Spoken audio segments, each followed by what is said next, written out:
because fucking yeah. Fucking yeah. I am not an expert. When you're becoming an expert, that's how you got to look at it. And you can't claim that 4 in. I think you can. Others do. Why wouldn't you? That's exactly why I wouldn't. You don't have to associate yourself with it, but I see you as a natural expert on this stuff anyway. I mean, I know how to edit audio with a shitty audio editing program. There you go. It works.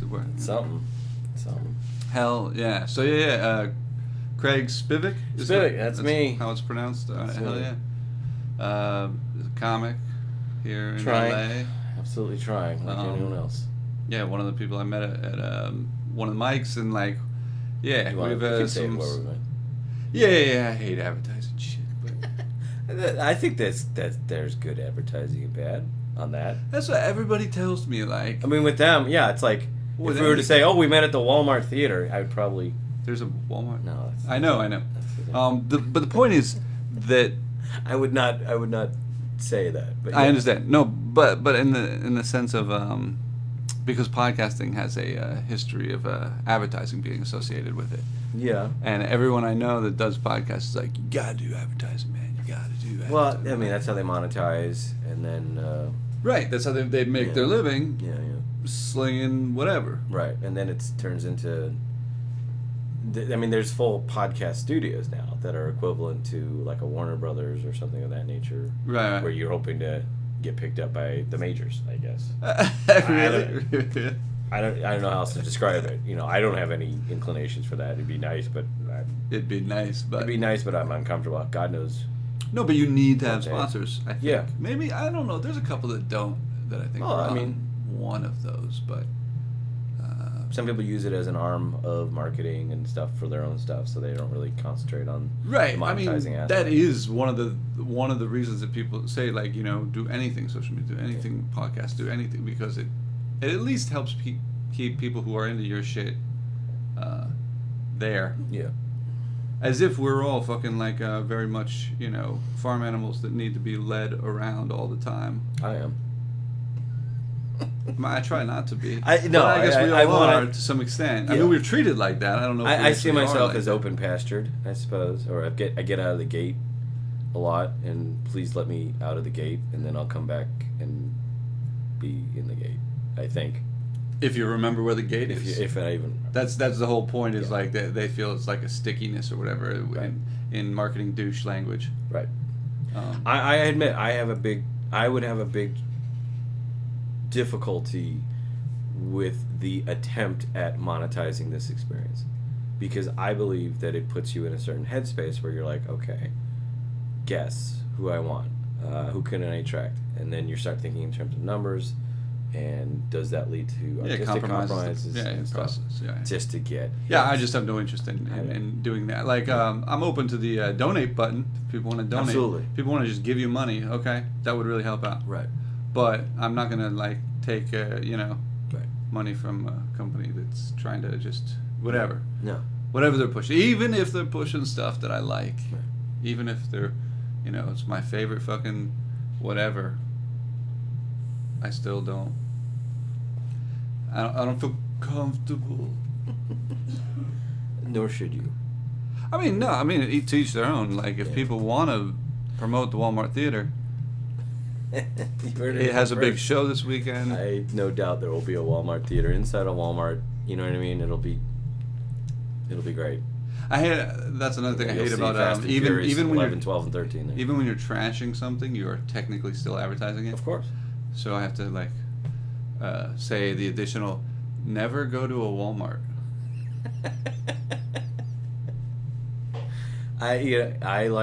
I do shop at Walmart. I'll admit, I'm going to be full disclosure to you. I do not. I have been to there before, years ago. Whatever. Yeah. I have actually bought something there many years ago. But, I look it was at something small, and just because I happen to be right. in the whatever. Or because mom and pop shops aren't open. There's nothing like that's my here point. we are. Yeah, they ate everything else. I have no choice. I look at it as I have no choice. This is the most affordable that I can have. Right. The free market left you with no choice. Yeah. The irony of that is striking, but that is what I am accepting of. No, yeah, it's monopolistically competitive firms. That's what they used economies of scale to destroy all their competition in a legal way. Illegal, for some reason, it's legal to destroy your competition in a capitalist economy if you do it by per unit cost and expanding your size by exploiting that. If you've ever taken a Economics 101, they will teach you how to destroy your competition in the legitimate way. Well, they figured out how to outsource all of their materials so that they could absolutely either pay the least amount per unit or own the factory that the unit is coming out of. That's the whole. I mean, that was the whole. Yeah, that was the whole concept behind why they went to China. And then pay the employees as little as possible. It's slave labor. It's slave labor with the blessings of the Chinese government. Because if you're in business in China, you have to allow a 50 or 55% market share goes to the Chinese government. You cannot be in business with them without it on anything. But they get it. They get. So they're like half expropriating every industry at the initial stage. Everything that's being manufactured in China, everything that's being flowed through China, is I guess you would call it taxed the Communist Party gets half. The very capitalist Communist Party gets half of. I don't the see them as communists anymore. No, that's what I said. The very capitalist Communist Party gets the. Yeah. They are definitely. They're not at all. It's fascinating what's going on. It's all state capitalism. I think Chomsky and other people have said that just about every country in the world is state capitalism with different labels. Yeah. It's just a big government with big business sucking at its tits. Big giant titties. All of them. Yeah. But especially the biggest ones like America, China, Russia. Yeah. I mean Denmark. No. They got maybe someday. I don't know what's going on in Denmark. Yeah. Well, I mean, I guess that's the irony of the Trump administration. I guess he's trying to make it look like he's all pro-American with trying to create some type of trade war with China. Well, he's always trying to make himself look pro-American. That's the whole flag hugging but I don't. bullshit. I just don't buy it. I think what it is, he's. Well, you don't buy the Trump. I don't. I don't know. I'm pro-American. I'm gonna go. I'm gonna go Trump, big dog on that. And Trump isn't in it. Well, no. He's trying to. I think he's trying to get the best deal possible out of China or something like that. Or he has I can't help but think that he has giant personal interest in China. I can't help but wonder. You really think he would do that? Well, I do. Whether he's under indictment or not. No, I'm just fucking. No, I know. I mean, because it's come out that he's, obviously he's in with Russia and he's trying. Well, I mean, he's in with whoever's trying to play paying. it like he's not involved with China, and we haven't really heard anything in terms of what his involvements are with China. I think that. I'm so divorced from all that shit though because I haven't really kept up with the whole let me say what the establishment has clogged the liberal mind with. Right. That's me. I'm clogged. Mueller and all this Russia Trump thing, like their entire minds are now clogged with Russia, Trump, collusion, and they've forgotten about everything that they used to care about. Right. And it's like I'm baffled by that. Right. I don't understand how they fell for that. Do you see this as distraction? Yeah, total displacement and distraction. Right. In terms that they know there's only so much mental space that people can have, and so they were like, we want to do all this corrupt shit that we've been doing. Liberals are getting in the way. Let's clog their minds with fucking shit that they will never. They'll always think that they're about to. Same thing when they thought that Trump was going to lose. They're like, the Mueller report's going to take him down. No, it's not. No. And when you get disappointed, you'll believe the next line of bullshit too. Right. Yes, that's true. It's just that. Well, I mean, it's just a sad guess on my part. No, it's accurate. It seems so, but I'm not a. I don't know. I'm not in the intelligence community, so I don't know what the fuck. I still consider them to be completely subverting. I consider the intelligence community of every country to be subverting their democratic processes to whatever extent they can get away with doing. I think they're doing it in order to maintain a status quo, and I do believe that sometimes that status quo is actual democratic processes. Sometimes I think it does actually line up, particularly, I guess, in theory, Hitler. I see it as that. I don't know if we've had that kind of lineup since Hitler I think, in terms of. I know you probably. I don't know. I'm trying to wrap around. What are you saying? Like the. Well, I think that Hitler was such an abomination on all fronts that he really aligned America, even with Russia, and with right. When you had Stalin fighting side by side with fucking Roosevelt, and obviously they knew, as they had aligned with Stalin, that this is bad. We need to take Stalin out as well, but we can't in order to defeat Hitler. I think Interesting. That's how bad Hitler was. Yeah, exactly. And I don't think there's been. I mean, in my opinion, there has, but we haven't really responded on a global scale the way we did with World War II. No, because again, then there's an interesting side note with that fucking. I read a complexity theory study. Axelrod did a great fucking book, but one chapter was on fucking alliance formation. Okay. And predicting the dynamics of alliance formation in World War II. Okay. And a few other things too. But what they found was they have like this it's too complicated to get into, and I don't understand it fully, but like it's like a landscape theory of like basically probability of certain, and the computer just was fed a bunch of information about the time or whatever, and then like spit out the potential realities. Okay. And there were two by far main probability and scenario of like what of all the countries in the world in World War II, which ones ended up on which side. And like they found that the most probable, there were the two main options, and the most probable one was the one that happened, where the Soviets and the Americans lined up against Hitler. And the other option, which was, it was like 60-something% for that, and it was like 30-something% for the other option, which was America and Hitler versus Stalin. Yeah, and that was frightening as fuck. Like it had all the detail, like smaller countries involved too. But it was some freaky shit to see, like what almost could have happened based on a computer simulation. Yes. Figuring out. Yeah, I can see that. And it was, I would argue, it was only because with somebody that was like Roosevelt was president at the time, who steered more left. Right. If it had been somebody like Hoover. Yeah. Before him. Yeah. Or something, it might have been. Absolutely. It's crazy. Or what was it? Lindbergh and Kennedy. They were sympathizers, so you. Yeah, Henry Ford. Henry Ford. So they were all sympathizers. So you would imagine if they'd gotten a better candidate, in the firing line along those elections. Right. I don't know who. Right. If they had gotten a more fascist-friendly candidate. Yeah. Kennedy was all for it. Kennedy loved Hitler. We're talking about Joe, right? Okay. It was his son who was responding to his father, saying, "Fuck that, Hitler's evil." Yeah. But for whatever reason, Kennedy hated communism. He was Joe? Yeah, because he was a big. John. Well, Joe too. But they were all very. If you're in the American political class, you're gonna be definitely have some business interests. The Kennedy family definitely had some business interests. Yeah. Right. They're rich as fuck. I think. Oh yeah, they on made paper, they made a fortune off of booze, and yeah. I assume that they got into World Oil. There was a funny Mortzall, one of my favorite comics or whatever. Used to tell us a story of because he knew Kennedy, and he was like, he told this thing about like him saying like, "You're rich as fuck" to Kennedy one time, and Kennedy going, "You see this?" And he busted out like Rockefeller's numbers. He was like, "That's rich as fuck." I'm paraphrasing, but right. He's like, "Our family's rich. This guy Rockefeller's rich as fuck." That's the money. Yeah. Kennedys were the. But it was still, okay, you're the 8th richest fuckers in the world. All right. Yeah. But whatever. But yeah, he's one of my favorite comics by far. Mortzall? Yeah. Fucking. I don't know too much about him. I knew a couple routines. But I knew him. I mean, I knew who he was. Yeah, it's classic. I mean, dense fucking shit, but.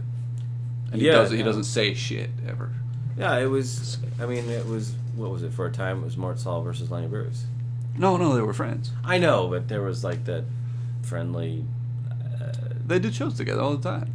I know. He would bail him out of jail all the time. But I guess that Mortzall was one style, and Lenny was. Yeah, they were both intellectual, I guess you would say, but Lenny was more like fuck shit, cunt. Yeah. And then Mort was like never cussed. Yeah. But he has the fucking best line like I've ever heard. He did it in an interview, I think, with Milton Berle, old ass interview. Where like somebody asked him, because Lenny Bruce used to get arrested all the time for being on stage saying fucked up shit or whatever, Right. even though it wasn't fucked up at all. Right, The right. law enforcement thought it was, all that shit. So they would arrest him all the time. And Mort would always be doing shows with him as well. Mm-hmm. So they're like, why didn't you ever get arrested? Mm-hmm. And Mortzall said, well, because I never met a cop who could understand what I was saying. It's so That's fucking good. brilliant. I thought he would say something. Well, I was wearing a sweater. No. It's because he was making a He was going way above the head. like, No, yeah. But also, slapping, Yeah. But one was much more explicit, and one was much more subtle, Right. and much more. They're both revolutionary as fuck. Yeah. I highly recommend I'll advertise the shit out of that There you all go. day. See, But nothing wrong with that. but they're not paying me, and it's not It's really all right. advertising because they're. I I mean, think what's there's a also- difference between advertising and just saying something you like or you endorse. Yeah, You know? but endorse. Hey, there's that word again. Yeah, even that's a dirty word these days. But No, it's a synonym for advertising. Yeah. There you go. But yeah, I'm fucking hyper whatever vigilant. I don't know. Hyper aware of like my potential for helping out a shit organization. Yeah. I get, Uh, but I see that. I can respect that. we'll occasionally slip up if one of my favorite artists is performing at the Walmart Theater. I am going to mention Theater. Mortzall live at the It's all Walmart live at the Theater. Walmart. He does still perform actually every week, I know. as far as I know. In at the Millville. in San Francisco, the Throckmorton Theater. I was there. You've gone to see him? I was in the same room with him. He was supposed to perform that night, but he was just hanging out. Oh, okay. Yeah, I was doing a documentary on Bobby Slayton. And, Wow. Bobby Slayton was not there, but Mark Pitta was there. And Mark and Bobby are friends, so we had to grab... Oh, Dana Carvey was there. Mark Pitta, Dana Carvey. And I met Dana and interviewed him there, helped interview. And Mark Pitta as well. And Mortzall was there. And Just hanging the out. director, this guy named David, went up to Mortzall and said, would you like to make some comments on Bobby Slayton? And Mort was all, who? No. Get away from him. And I thought that was hysterical. I was like, we should have been filming that. He's fucking. Oh, he's he was still. tough. He's just a fucking tough old bird, man. Yeah, He he's like didn't fuck 90 around. now or 91. He looked great. This was like almost 10 years ago. He was probably 80. Yeah, He yeah. looked fantastic.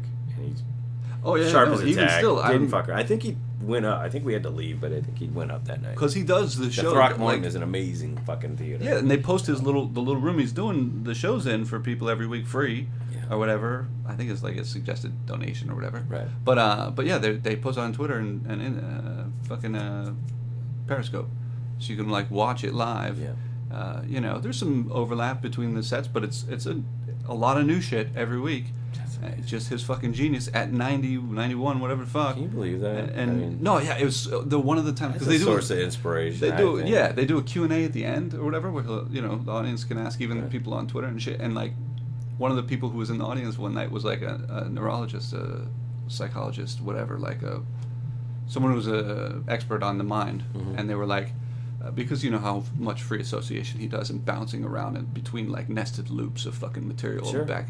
They're just one of the best of all time, if not of that at that in particular. And they go, they raise their hand. They're like, "How the fuck are you doing this? Right. Like a person, a human being in the prime, cannot do." What did he say? Or He was what's he was his just like response? I he was don't just know. like what? Well, first of all, they didn't know about the techniques of whatever stand up, so they just assumed he was, like a lot of people who don't understand a Sure. lot of things about it will assume that he's just making up everything or whatever.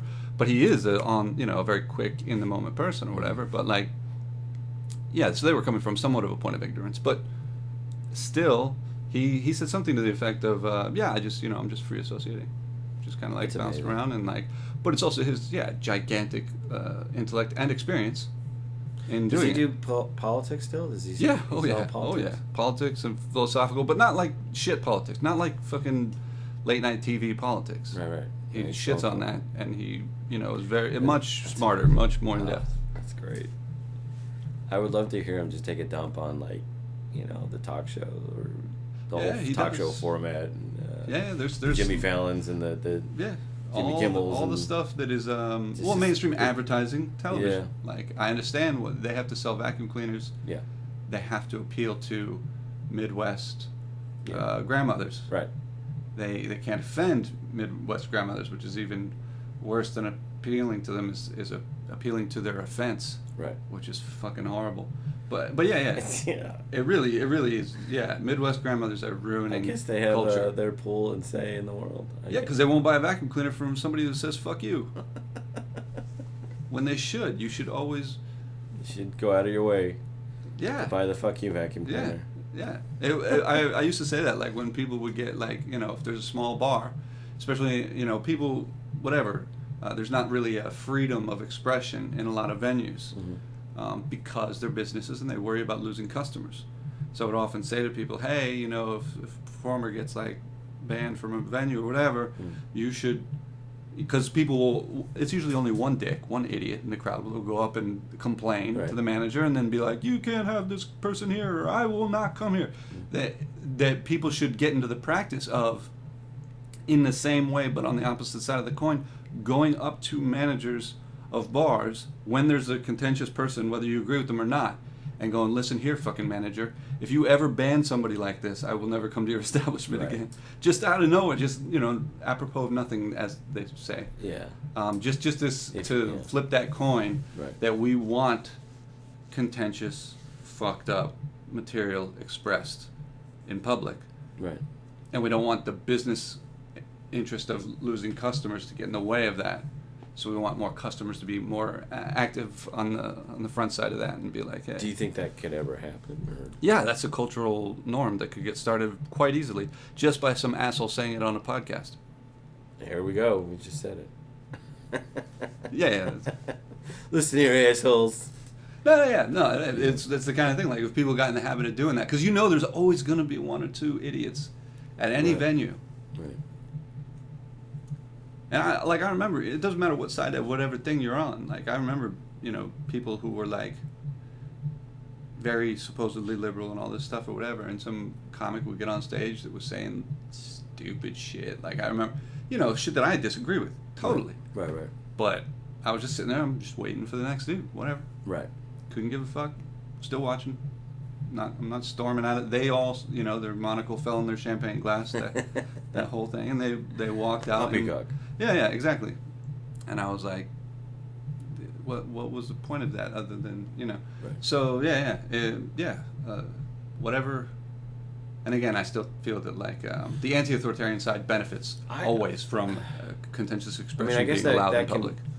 That can lead into my next kind of thought in terms of the state of comedy. I love being on these kind of podcasts, just talking comedy in terms of however angle for you. I would say, like, the hierarchy of it, because I look at places like the Comedy Store and Laugh Factory and the Improv, and you go there on a typical Friday night, and that's the A-list of LA comics and pretty much comics in the world on that stage. And I'm always sitting there and wondering, even if I go to a show or not, I'm like, I wonder if any of these comics are really gonna, who's the next Bill Hicks amongst them? And are they going to turn on themselves? Are they going to turn on each other? Are they going to turn on the audience? Are they going to? I don't see a lot of that. Yeah, there's not a lot. They're all funny. Everyone's funny and all that. No, It's like I don't see any of it. But there really isn't a whole lot of is the best place for that. The store historically has been mainstream and the fucked up shit. Yes. And my favorite comics, they go on later, but they are my favorite comics because they do the fucked up, demented, awesome, smart, weird shit. Okay. So that happens. I don't think it happens nearly as much. In fact, I'm pretty sure it doesn't happen nearly as much as the Improv or the Laugh Factory. But at the store, you at least get a mix of mainstream and actual writers doing really awesome, fucked up new shit that is not going to be ever on TV. Right. I mean, I wonder if they're afraid to do it mainstream, or if TV is definitely. TV is. So do they, as the comics, shy away from it because they know it's not marketable? Or some definitely do, but because there's that self-censorship if somebody's looking to be mainstream. But the people I'm talking about are not. Yeah. My favorite comics, especially the ones that I watch regularly at the store, late night, are. I've never been there. Like, I'm too old to. I mean, I can't stay up late anymore. But That's where there is that like, holy shit, this is the interesting. Maybe I most should fucked stick it up. out Yeah. friends. Because I'm always like curious at who is the mainstream, state and mainstream comics that they are essentially promoting.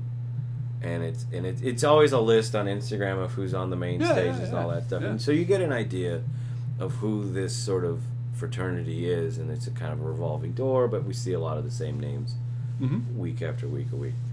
And they're obviously they're prominent, they're A-list, they're nationwide, and a lot of them are on television and stuff. I'm just fascinated at, like, I wonder if they ever think, like, man, CAA is an arm of this, or the Improv Books is an arm of this. If they're angling for you know what I mean? Like, that's possible, but not the ones I'm thinking of, because I know the ones I'm thinking of have been doing it already for 20 years and haven't gone that route at all. Right. Intentionally.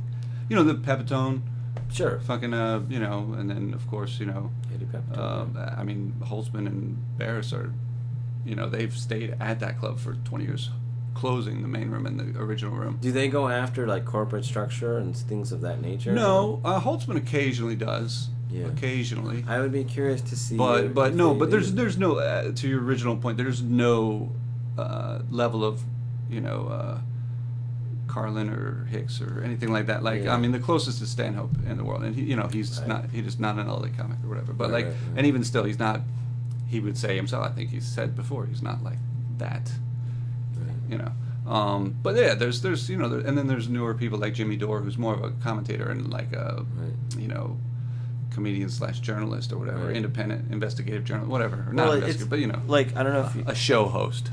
It was great. But, I'm not the hippest cat in the room or anything, but I try to stay up on showbiz. Neither. The biz, huh? Neither am I. Yeah, the business But. of show. Okay. You know what I mean? I'm constantly fascinated by the business of show. And what's going on right now is the WGA. Do you know all about that? I know dick about that. The WGA and agents are fighting, and they're battling like this. Is this a union? WGA is Writers Guild of Okay. Writers Guild of America. Agents are the agencies. All the agencies have. But they're fighting over compensation. They're fighting over what's known as a packaging issue, and it basically creates a monopoly on the agent side. This is the WGA's claim. It creates a monopoly in terms of agents are double dipping. If they sign a client and then they use that client to package their material, they can double dip. They're hiring that talent as well as they're using them as part of a package with other talent that they can sell to a studio. And agencies essentially are becoming arms of the studio, but also their own studios. And there's a giant pot of money. I mean, giant, like billions. I can't believe how much I know nothing about the business side. of That's this why shit. it's like I'm fascinated by it, because and the reason I bring it up is because Hollywood has always gotten a pass on corporate structure and corporate mentality. We don't see Paramount or Disney in the same eye that we see Walmart or McDonald's. We don't. I thought people looked at Disney as a very mainstream, like all American. They get a pass. Kinda. I see it as they get a pass. And WME, William Morris Endeavor, they get a pass. CAA, they've all done pretty mean things. They've done a lot of exploitation over the years. A lot of corporate shit. What every corporation does. They're a corporation. Yeah. I'm fascinated. Like, I wonder, like... Again, really quick, as a side note, I don't expect these companies to do this out of fucking some ethical reason. I expect them to be regulated by institutions that can, like, prevent them from doing fucked up shit.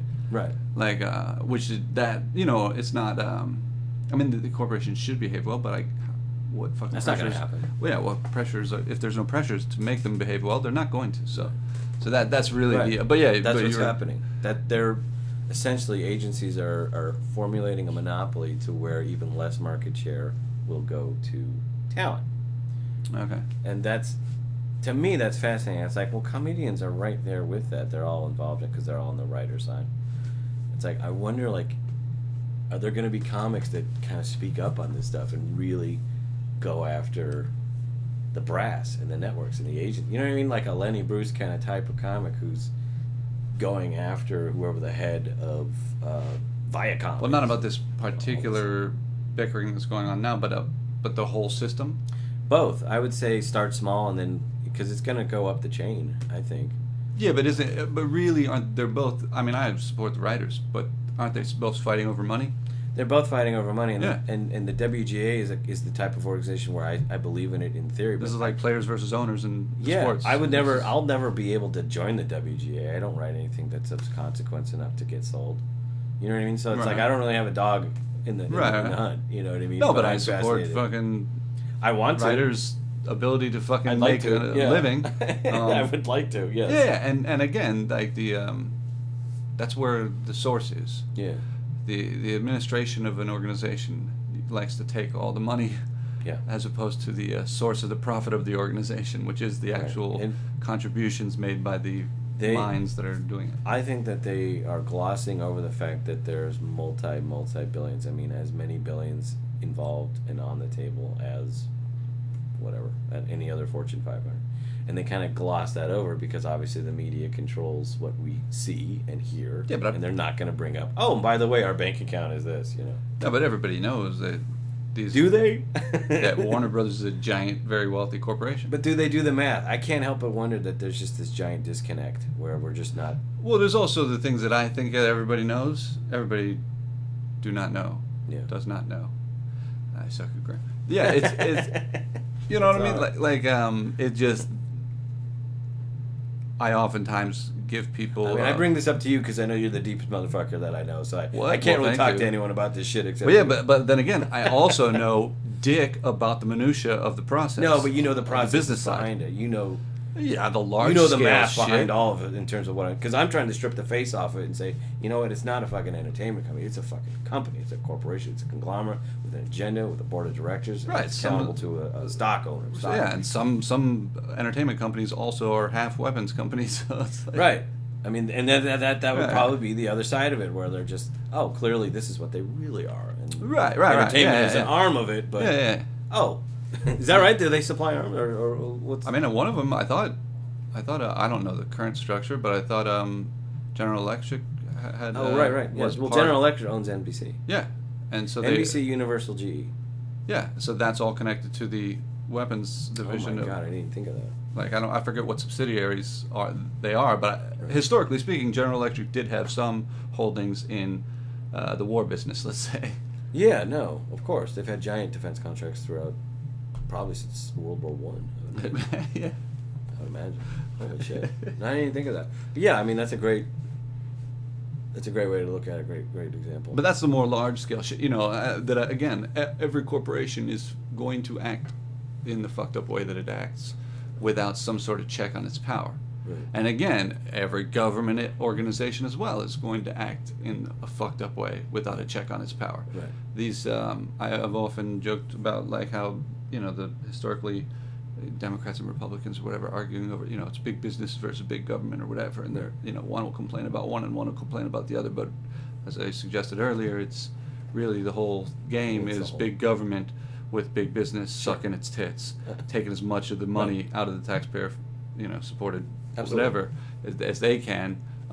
Yeah, and Well, they're working deferring in as much conjunction tax- with each other. While deferring as much tax as they owe to either to no one or to the national debt or to the taxpayer. Right. Yeah. It's just taking. Yeah. Corporations corporate. taking money from the. Corporate welfare. Yeah. Exactly. As many people have said through the years, and nothing has been done to change it. Maybe you will be the one, Chris. Not at all. Fuck that. This asshole in a haystack is not gonna be able to. Well, you never know. I mean, the way like when you do your sets, you know, at place of location that we open mic in, you know, I never know what to expect. Obviously, I know you rolling, I know you're off book and everything like that, and you're just kind of free flowing. I know you've got a stem that you're working over here, but when you're in set, I'm just fascinated in terms of, you know, I wonder what thesis he's gonna talk about, and how far and fast can he get to a development of it, and then do a joke. Honestly, like when you do a joke, it's great, but I honestly see that as your joke optional. Not that you're not funny, but you're a guy who's, you know what I mean? You're the lecturer guy who's really just so on point and fascinating, and then somehow you're able to connect it to a comic end, which I find fascinating. I'm not, when I watch you, I'm like, oh, I'm not waiting for the joke. I'm waiting for the sermon. You know what I mean? Because keep in mind, these are not, again, these are my most experimental sets where I'm trying to work on the material in the moment, making shit up. This is the coal mine. This is the coal mine where you're going to find that This nugget. is not a show where I'm doing material that has already been tested or whatever. Right. And I'm fascinated at, like, wow, I'm inspired by it. No, I'm inspired by it because I really think that... Like, I'm inspired by how not funny you are. You're so brilliantly unfunny. No, I'm kidding. No, I mean, it's both, obviously. I got chuckles out of you, but what I realize is that the topic and subject matter that you're going for is so beyond the pale in terms of what everyone else is working towards. Even myself. I find myself just going into the minutia and like, I'm not getting laid, blah, blah, blah, blah, blah. But you're like, oh, the whole world industrial complex is burning in hell, and we're going to all burn in hell with it. Thank you, good night. I'm like, God damn it, I want to end my sets like that. You know what I mean? So... it's up to you. I mean, you say only one man, one podcast, but I think it's up to you and guys like you. You know what I mean? I don't think I have the kind of fucking balls to do that. I'd like to, I worship, growing up, I worship, as a comic, worshipped Bill Hicks. Same. I memorized it all. It's all in here. And Bill is with us always, Mr. Hicks, but... as an atheist, I concur. Yeah, exactly. He's with us on MP3. Yeah, I'm so grateful for technology so that we can listen to him anytime. Listen to dead people's voices. That's right. It's very important. But he was so dead on, and I see you kind of like, oh, okay, you're headed in that direction. It's important. Well, I mean, really like I said, like I love his stuff and Mort Saul, Carlin. Yeah, they're all connected. Dick Gregory. Sure. Fucking yeah. Even some Stuart Lee is fucking great, Stuart Lee. Yeah, I just saw him. Yeah, he's one of my favorites. But he's the newer, I mean not newer. He's been around for 20 years, but but he hasn't been around for 60. Right. Of course, Pryor and Mooney. Sure. Fucking yeah. There's a bunch of new ones, but as far as the classics or whatever, there was Lenny Bruce and Mort Saul and Dick Gregory. Yeah. And then the next generation of Carlin and Pryor and Mooney, and then the more recent generations where you had like Stanhope and Louis and Chappelle and Rock. Yeah. And Stuart Lee, I guess, after that. Frankie Boyle after that. Frankie Boyle, who's that? Scottish comic. Oh, wow. One of the best. But unheard of in this country because apparently he has a B.A. Baracus level fear of flying. No shit. And so he has B.A. Baracus. He has never come to the States to do shows. Fucking A. Well, all right. But he's a one-liner guy, like Jimmy Carr. You know Jimmy Carr? They work together a lot. I've heard of that. Early on. Yeah, he's a one-liner guy. And he's great. But Frankie Boyle is like that punch of fucking, like, he's one of the best, like, one-liner guys. They have to have a hard, big smack to it. And he does that with even smarter material than Carr, who is also very smart. But yeah, I'll check him out. Yeah, he's great. Writes columns for the Guardian even. Oh, geez. As does Stuart Lee, actually. All right, I'll check him out. But yeah. We were talking about the classics. Back in that era, they used to have that. Yeah.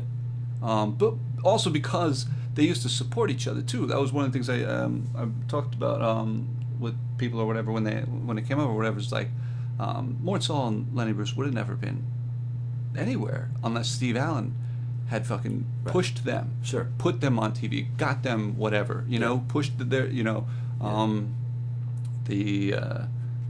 and then Mort Saul and Lenny Bruce signed George Carlin and put George Carlin and Richard Pryor on TV because they would end up hosting, or Mort Saul would end up hosting the Tonight Show occasionally, filling in for people, and also knowing this guy's a smart motherfucker. Yeah. This is good comedy.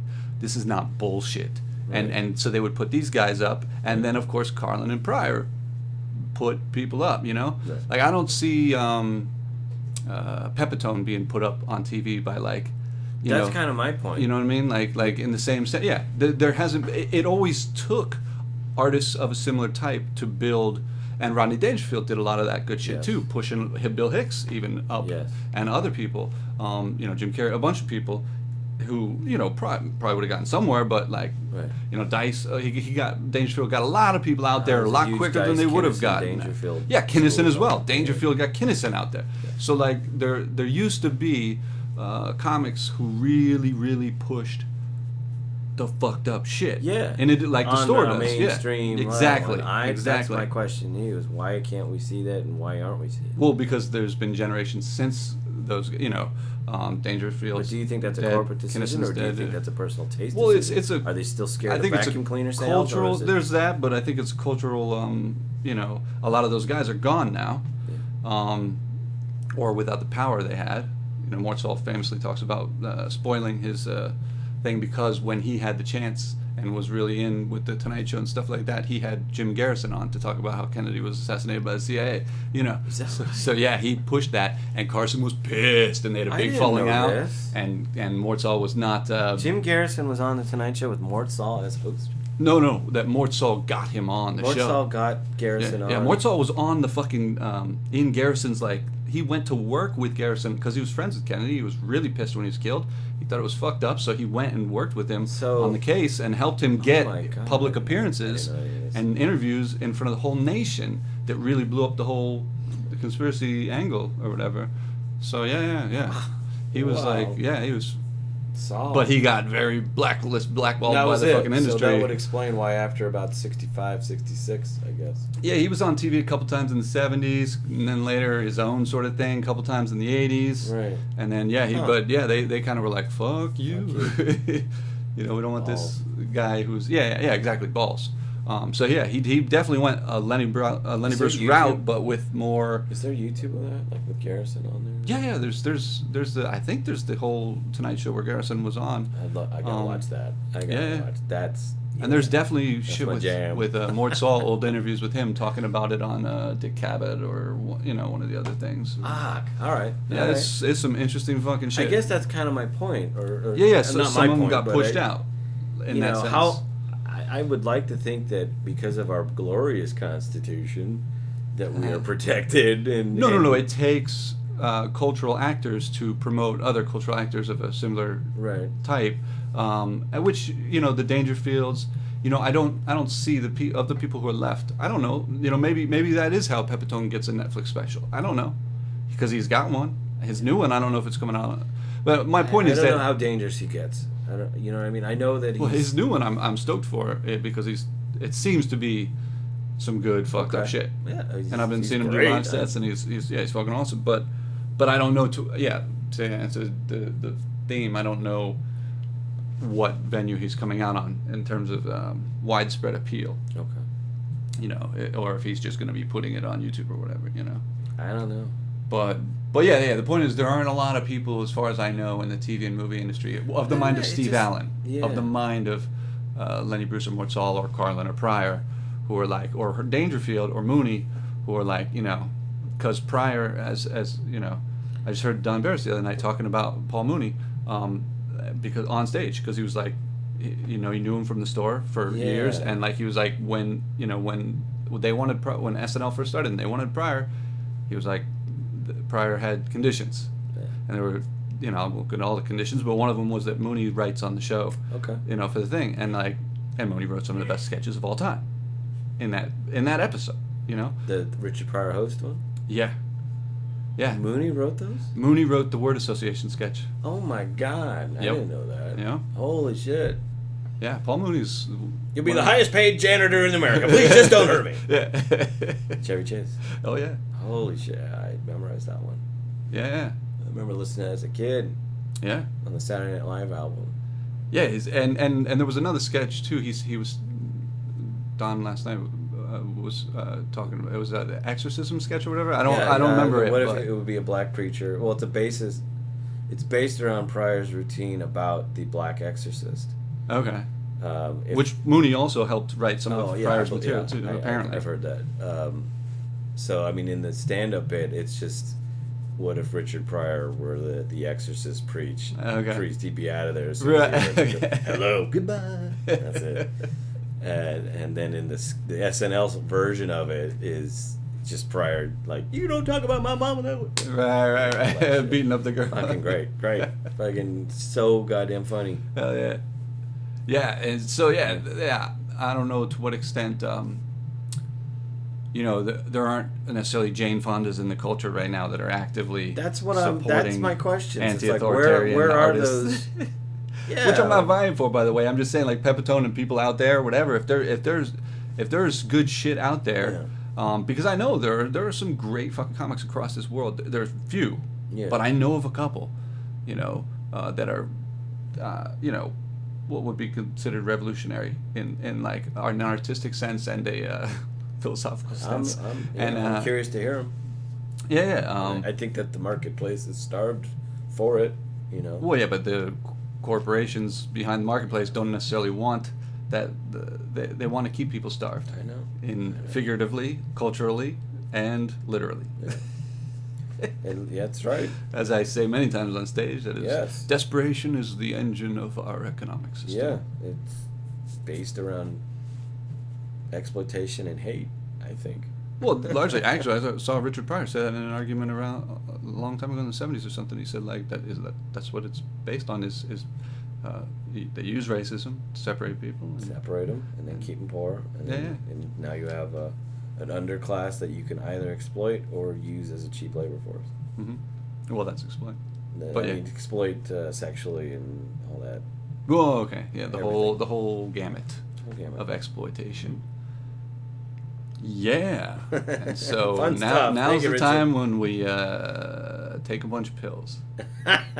Okay. On the show? Here we go. Now's a part of the show. When Why are you putting out all these pills in front of me, Micah? I'll do a Quaalude. What the hell? No, I meant like 30 fentanyl. The what? I was making a lethal dose joke, suicide joke. Oh, fentanyl. Not a let's get fucked up joke. I'll do that to whatever. But no, I'm fully against suicide. I think I think I talked on one of the other ones out. Like, the only way to make this world less shit than it is to dive headfirst into the shit. I like that. And really get it. You have to get to all the details of all the fucked up shit, and you have to be able to mentally take talking about and thinking about the fucked up shit, or else you have no chance of fixing any of it. If you can't feel comfortable, discussing it, even with people you disagree with, like you have to be able to dive in fully, and to get every fucking nuance, every fucking detail, be like this, to actually figure out what the causes of these things are, and to have any hope of ever solving any of it. Yeah. So in that sense, people shouldn't be depressed by talking about depressing things or thinking about depressing things. Right. That's a scientist or a medical specialist or whatever who's a scientist or whatever, not one of the people who never took calculus but still has a medical degree for some reason. But I mean, like, the actual scientists who are working to cure things, they fucking whatever the fuck. I lost my fucking point. Oh, that's all right. I'm not even stoned. but yeah, the point was that they will contribute. They will Do you think that the scientists will prevail, or is it they're under the yoke of pharmaceutical and health and corporate health? Or sometimes I think about too much shit that I forget what the fuck. I would like to think that there is an intelligentsia class that is smarter than shit and capable, and if they're not empowered, okay, fine, I understand that and accept that, but I still hope that they will be elements of change or something on a grand scale. Maybe there's someone out there who's figured out how to harness dark matter in the universe and can come up with completely free energy that I've heard that. Right. I mean, there's something things of that nature that's so overwhelming it has to happen. Well, it supersedes. You're talking about some technological development that would make the world a much better place. It's not even technology. I mean, knowledge. Yeah. Discover. I mean, it doesn't have to just be technology. I consider knowledge to be a type of technology. Sure. Like a type of language is technology. Like anything that we figure out is a part of our scientific knowledge. Is that going to win? You know what I mean? It has so far. It's a little slow because it has obstacles in the way. Right. Human beings that are profiting off of old systems, that are afraid of the new, right. Of losing their profit off the new, even Yes. though that is the way competitive systems are supposed to work. Right. But the people that most tout competition are often the most monopolistic. Because they know they can win, probably. Well, because Or they're just know trying they to. know- Yeah, they're trying. I mean, well, first of all, because they've already been winning by lying, so why not keep lying? lying? Yeah. But Lying works. apparently, in a lot of cases, not always, but yeah, enough that the world is shit. But yeah, that was the point before. It's like, don't get depressed about Right. the fucking shit, and But dive in. yeah, man. Then there was something about I really I haven't smoked pot in a while, but I smoked a lot of pot for a lot of years. Oh, that's okay. That's not what it Yeah, is, though. that's- I think it's more I'm trying to think about too many things at once. Even yeah. keeping this thing from going on the screensaver so that it doesn't. Well, you need to change your settings. Yeah, I I guess know. you forgot it. That's all right. Yeah. Your system preferences. That's Right. all right. But yeah, so I'm like, You could do it on the fly if you want to do it right. I was distracted by the advertising of my own screensaver. They I was built gonna that make into the that's machine. what They knew that to yeah, distract you. Totally. Because I was gonna make Windows! such a good point about Okay. the medical scientists Yeah.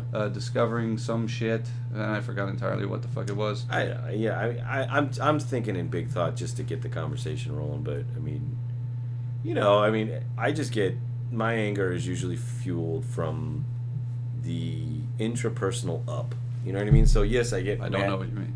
Oh, just like I hear about a guy or a girl and something bad happens to them, and then that sort of says, well, why, and then from there I go into institutions and stuff. So it's usually like person based for me. I have to have it relatable. So that's just how I work. And how Relatable to you or relatable? Yeah, I Okay. mean, like friends. Like I have a friend who suffers from. This brings up yesterday what you talked about. I have a friend who suffers from schizophrenia. Okay. And so I try to help him, and I'm there for him, and you do what you can. Yeah. And he's doing fine. He's Right, great. and we're He's not fine. really qualified to do what we can. You can talk to people, whatever, but we're not really qualified to, Yeah, I because do. you bring up Kennedy and suddenly they're off the fucking rails. Right. Or So whatever. I mean, what happens is like, okay, I've known him for 30 years. I've been dealing with it for 30 years, off and on, and sometimes I have to deal with Kaiser, and I have to take him to Kaiser and make sure Right. that things are good, and then so from there, it's not about him anymore. I find myself yelling at myself over how completely ineffective and insensitive Kaiser is, the medical establishment, how completely monopolistic this is, how abusive it is and exploitational. They have no care or concern that if he's going to of his health at all. It has nothing to do with it. It has to do with copay. It has to do with getting him through a bureaucratic system as quickly and as cleanly as possible, generating enough of paperwork, whatever it is, so that they can just charge him more money, Yeah. pilling him out, and so all those things sort of bring up fucking little things in my head, and I get off the rails. I go crazy thinking about the healthcare system, thinking about the Yeah, solutions, that's the and then thing, I'm thinking, too. well, there's got to be a fucking way. Yeah. I get nuts. I get nuts. I get fucking really crazy. A lot of people get very frustrated to the point of breakdown or whatever, and that's what I was saying before too. It's important for us to at least, sometimes you got to space off and not think about shit for a little while. Everybody needs rest, that kind of shit. But like at the same time, we need to practice thinking and discussing fucked up shit, because, like I said, otherwise we have no chance of doing. We still have very little chance. My even main with point on that but- was you said some fucked up shit yesterday about how mental health and mental disturbance is created by our Society. Yeah. I found that fascinating. I have a whole bit I'm working on that I'm like kind of blowing with the podcast here or whatever. But like what I was talking about before. I don't mean to. No, I brought it up before. Okay. When I said the fucking. I don't want to reveal your. That our society's main engine is desperation. Yes, that's the fuel. That you were talking about that yesterday in class. I'll call it class. I don't know what to fucking call it. You know what I mean? And I just stopped for a moment. I paused and I thought about my friend because it's relatable. That's where I'm at. That's my context. And right, because I would argue that a lot of mental illness is caused by desperation. Yes. Including, I don't know schizophrenia because that's part genetic and part cat shit, but which is true. But don't have cats around a pregnant mother or little kids. Okay, go on. No, I mean the exactly the exacerbation that he gets into the state, I should say, the state that he gets just by having to deal with Kaiser will never cure him. Ever. Right. He and I keep saying to him, I'm like, we have got to figure out something else. We have got to figure out a different methodology to help you. I'm not saying cure. I don't believe in cures or I believe in process to eliminate maybe and to minimalize. But we've got to figure. This is killing me. And then what you said yesterday was about they're not in that business. That's what I got from it. It's just because society as a whole is creating what he is suffering from. And I understand the genetic side to it, obviously. But and the cat shit side to it.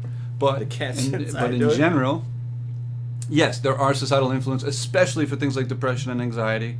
Yeah. But even for things as severe as schizophrenia and some other things, psychosis, whatever, there's probably, I don't know if psychologists have the incentives to study it or the self-censorship not to. I don't think they do. But there's probably some studies that suggest that environmental stresses cause mental illness. and certainly the desperation of being homeless or too poor to eat would cause mental stress. I'm pretty sure that starving increasingly causes you mental stress. Sure. We're not sure, but we're pretty sure. I'm pretty sure that as you're starving to death. We don't have all the data. You freak out if you graphed starving to death over time. Yeah. And increasingly freaking out would, Yeah. Okay, there might be a bell curve involved. We're not sure.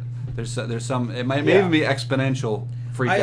I guess yesterday I had never really heard it that concisely said, I suppose, and there was a preciseness there that just kind of. Grazie. I don't. No. I mean, I'm just saying, like it's something important that I think is a relevant topic that you should definitely talk on here about and talk about in your stand-up.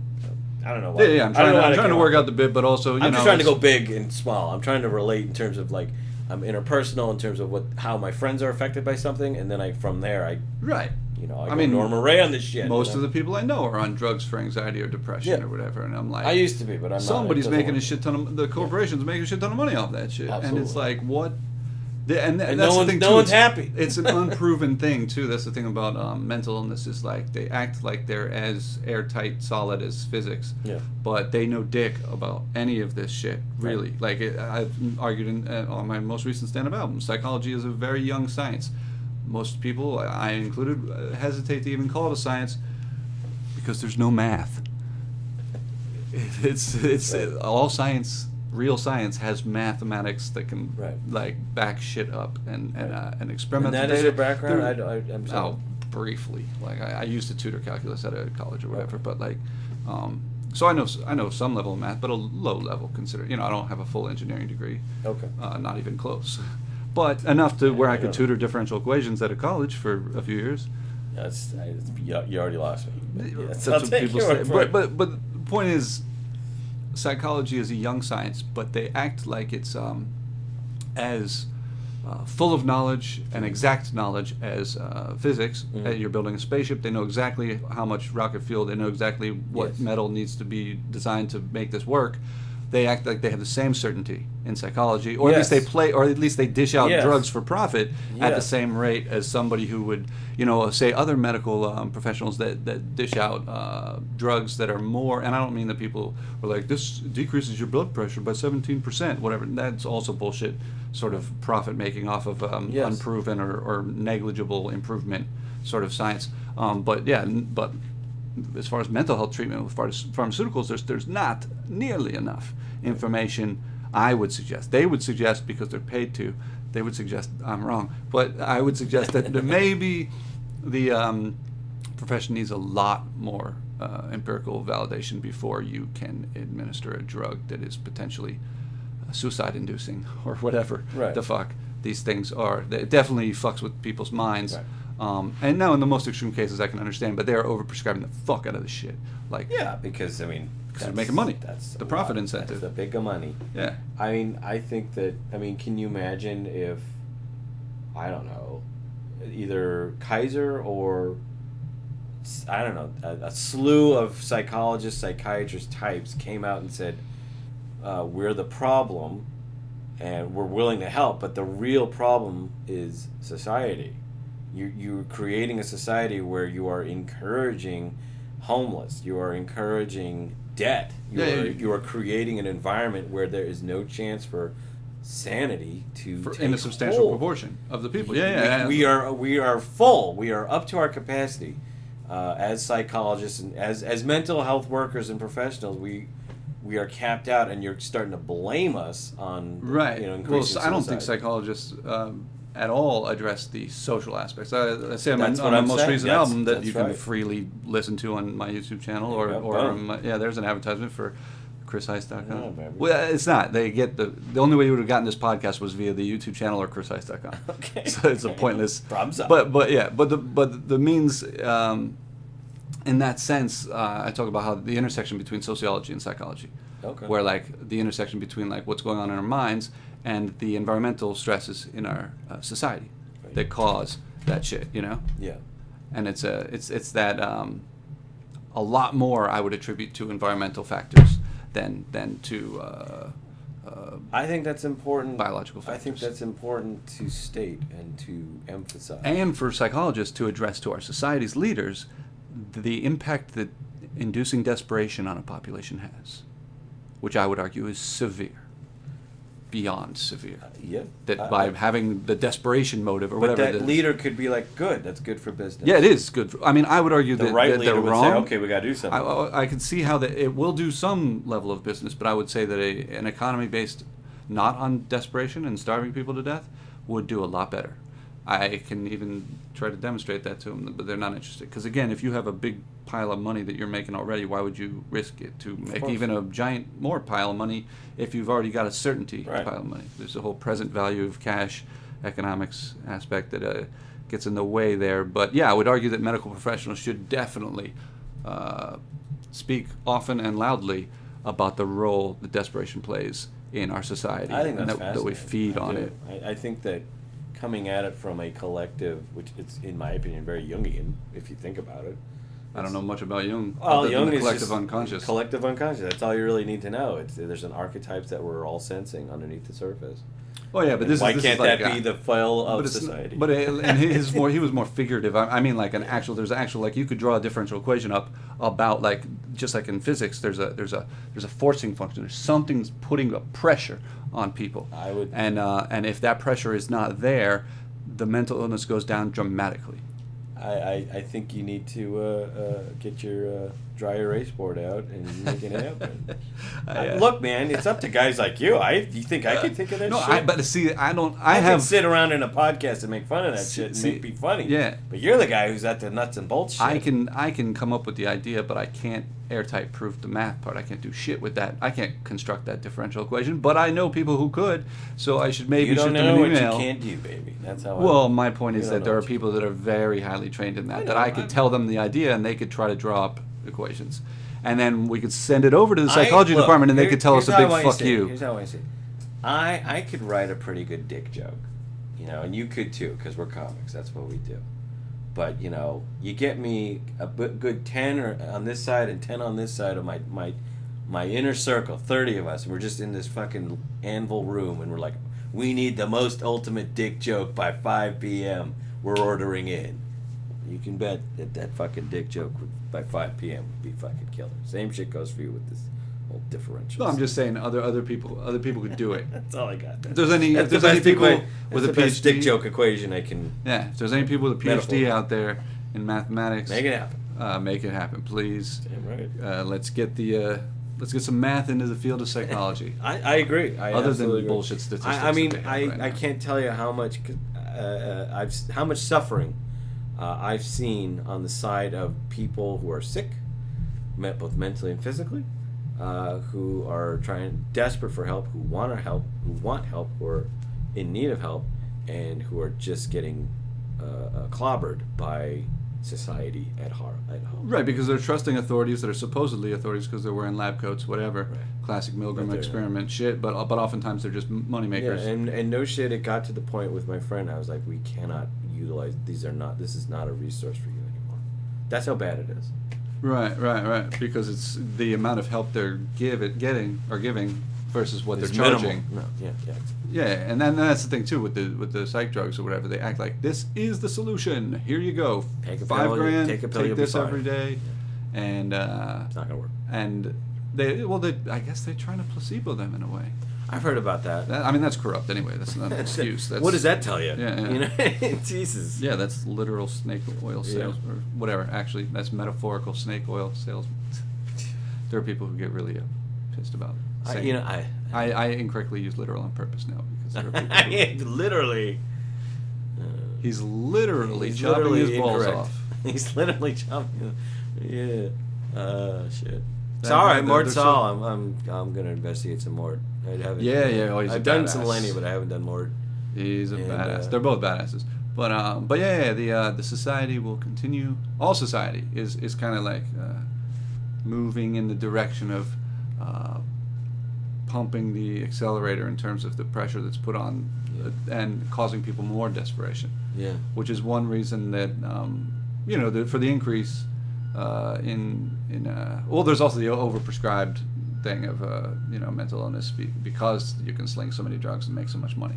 So now they're prescribing the fuck out of it. Yeah. But America has also, although it has whatever, there has been some improvement. There has been a stagnation in the working class wages, whatever, all of that, and there has been an increasing ability to help with certain things, with healthcare or whatever.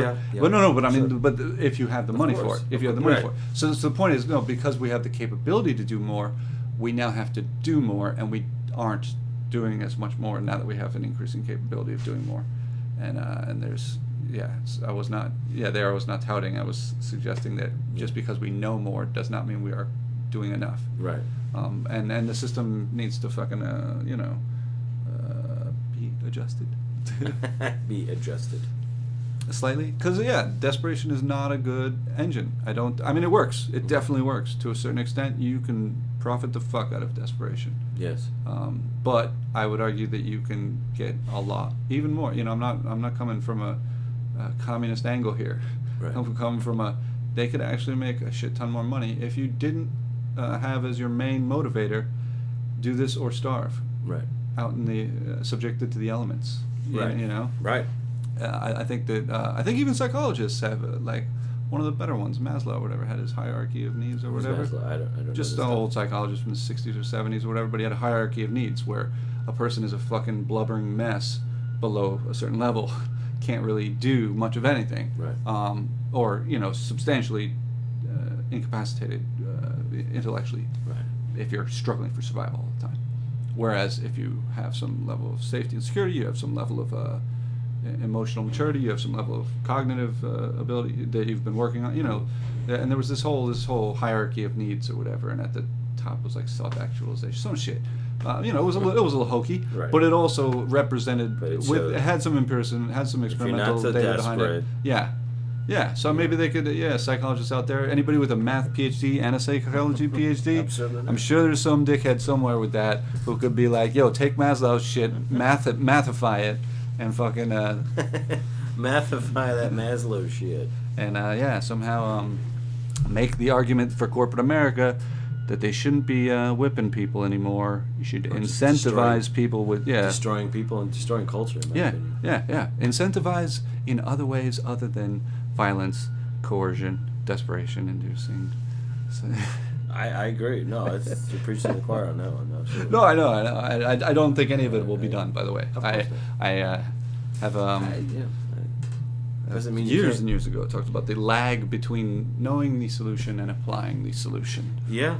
I mean, I think the more that the solution is talked about, the better your odds. That's true. That's why I was making that previous argument, but about people talking about the fucked up shit. But at the same time, there is a lag of decades, if not centuries, for a number of these things. These things were being talked about. A number of things that only came to fruition in the late 20th century were openly discussed by smart people in the 1600s. Yeah. Or even well before that. Yeah. So human society is likely doomed. Was it Descartes? But, I don't know that. I don't know my philosophers, whatever. But was it Well, European? Who were this? Who were we talking? Like in the 1600s or the Yeah. 1700s, I mean, shit. Thomas Paine talked about a universal basic income. okay. Way to fucking, that was 1790-ish or whatever. Some people, I'm sure, fucking who was another motherfucker? What the fuck was his name? He wrote Good Sense. He's an atheist, determinist, philosopher, or whatever. I Talked know. about some shit. Your library is far larger than mine, I assure you. Shit, it's all for show. The fucking but yeah, there's some stuff that Leonardo da Vinci, Bacon, a bunch of people Okay. talked about. Franklin later. A lot of people, Newton even. Right. Talked about how society could be different. The artists. I on my most recent album too, I have a bit about artists. Artists and scientists are usually the same people in a lot of cases. There's at least a hell of a lot of overlap. So It's interesting. they're. We don't see that anymore. Or Yeah, we there's don't- not nearly enough. We don't cherish it, perhaps. Or Yeah, and we don't engender it. We don't. Polymaths they used to call them, where they were like good at a lot of things. Oh, We don't have them anymore, and we should. We should bring them back because they kind of contributed to the whole of human history. They sped up the Just a entire little rate bit. of progress Just a little bit, and by a little bit we mean almost entirely. Da Vinci was that. That's right. Because he would. Do anatomy shit and Yes. and other physical Yeah. laws And then sort of shit. also paint. Yeah. Yeah, he would sit there. Yeah, he did a lot of shit. Fucking. What was he? Was like a defense contractor. A lot of those guys Isn't were that back true? then. Yeah. Like, I mean, Archimedes was technically. Yeah. He was defense secretary of Syracuse or whatever. Yeah. They didn't call it that, but. God, that's amazing. But yeah, because and again, you know the famous story of him being killed, right? No, I don't know. Yeah, fucking because Syracuse kept being attacked by some giant empire, and he kept successfully defending it with his fucking machines that he built, like they would throw fire and shit like that, and like he was able to keep the enemy at bay, so to speak, Wow. and then eventually the giant empire did come in, and the general and king or whatever of the giant empire had said, "We want Archimedes alive. Right. Bring him to me." That kind of bullshit, because we want him like Yeah, a we von need his Braun mind. sort We need his mind. of shit, Werner von Braun. Yes. Yeah, they wanted I was to gonna- use him for them. I was gonna say it's brain drain from Russia. Yeah. Right, they wanted him to be their new defense specialist or whatever, so that they could take over the world even easier. That whole bullshit game, like a fucking cartoon villain, and he fucking, so he was supposedly working on some shit in his lab or whatever, and the soldiers were storming the castle, so to speak, and one of the soldiers ran into his room, and was like, "Come with me," and he was like, "Hold on, I'm working on this shit." Yeah. And he was like, "You better fucking come with me," blah blah. And he was like, "I'm working on this very important thing," and the soldier killed him. And so Oopsie doopsie. yeah, oopsie doopsie. That soldier probably was killed very shortly Severely. afterwards. Yeah, He was I'm sure- severely killed. I'm sure his You did general, what now? Well, he wouldn't come with me. And you did what now? Well, I killed him. Oh, you. I'm going to so kill you now. He probably killed his entire family first in front of him. First, I'm going to kill your dog. Everybody you ever knew is going to die in front of you. Yeah. And then we'll take off your balls. Then we'll- We'll take out your eyes. And then we'll take off your toes. And then we'll, the whole ancient... Do you think are they suggesting that Archimedes used some type of psychology to enrage this guy so that he would, kind of death by soldier kind of thing? Or I think it was more like it was like just he didn't a want grunt. to be turned over, so he knew. That Archimedes apparently was just such a nerd that he was so wrapped up in his work. He was like, "Hold on, this is very important." Right, Like he was right. in the middle of an idea, Oh, okay. transcribing it or something like So that. there wasn't like a deeper Maybe Like, he was he using it knew, as a deflection tactic. I don't want to get turned over to the enemy because I don't want this shit to move. Right. Yeah, that's possible. But again, the soldier was It's like a death by cop. the soldiers were kinda. instructed to bring him alive. Yeah. You can. I'm sure you can grab an old man without killing him. You think? But he was an idiot grunt, whatever, and he fucked up, that's great. and like we said, like the act out there of the whole scene. you did what? So yeah, I killed him. Did what? Bring me his grandmother. Yeah, let's start with. Every- Let's start. He's like got the whole family tree. He's like, let's start there with the grandma. Kill her first in front of him.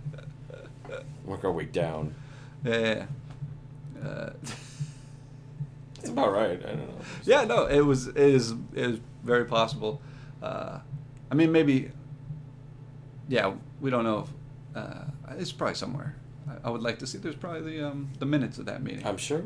I'm sure there's in the sacred scrolls of somewhere. Yeah, I forget even which empire was Persian, Babylonian, something. Whoever was I'm storming the gonna gates. totally Wikipedia Archimedes now. I didn't know any of that. Yeah, he was quite the badass. Actually, that's one of he invented calculus Oh my god. before Newton and Leibniz, however the fuck people say it. But it's I always said Leibniz, but the Okay. Germans would be like fuck you. But Archimedes invented the basics of integral and differential calculus. Okay, I didn't know. 1800 years before, which, if for those of you out there that know, that would have sped up our technological evolution by a dramatic extent, and we would. This is all it is.